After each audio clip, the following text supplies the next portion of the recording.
ప్రధానంగా మన ఆహారపు అలవాట్లలో తేడాల వల్ల గ్యాస్ ట్రబుల్ వస్తుంది.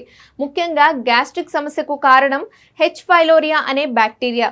కొంతమందికి నీళ్లు ఎక్కువగా తాగే అలవాటు ఉంటుంది. నీళ్లు తక్కువ తాగితే అంచుల వెంబడి జిగురు ఎక్కువగా ఉత్పత్తి కాదు.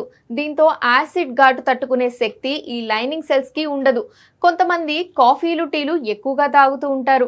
వీటిలో ఉండే కెఫిన్ గ్యాస్ట్రిక్ వచ్చే అవకాశాన్ని రెట్టింపు చేస్తుంది. మరికొందరు టైంకి తినకుండా ఉంటారు. దీనివల్ల కూడా గ్యాస్ పెరుగుతుంది. గ్యాస్ వచ్చినప్పుడు ముఖ్యంగా కడుపులో నొప్పి, చెస్ట్ పెయిన్ గా ఉంటుంది. కడుపులో ఆహారం పడిన అరగంట తర్వాత మంట తగ్గుతుంది. ఫుడ్ అరిగిన తర్వాత కూడా మంటగా అనిపిస్తుంది. ఈ సమయంలో పాలు కానీ, మంచినీళ్లు కానీ, మజ్జిగ కానీ ఏదో ఒకటి తాగి పడుకుంటే మంట తగ్గుతుంది.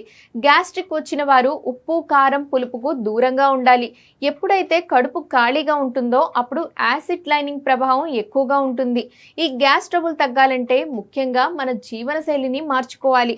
కాబట్టి నీళ్లు ఎక్కువగా తాగుతూ ఉండాలి. కనీసం 4 లీటర్ల నీళ్లు తాగాలి. కారం, మసాలాలు ఉన్న ఆహారం తక్కువగా తీసుకుంటే మంచిది. ఇలా చేస్తే గ్యాస్ట్రిక్ సమస్య తొందరగా తగ్గుతుంది.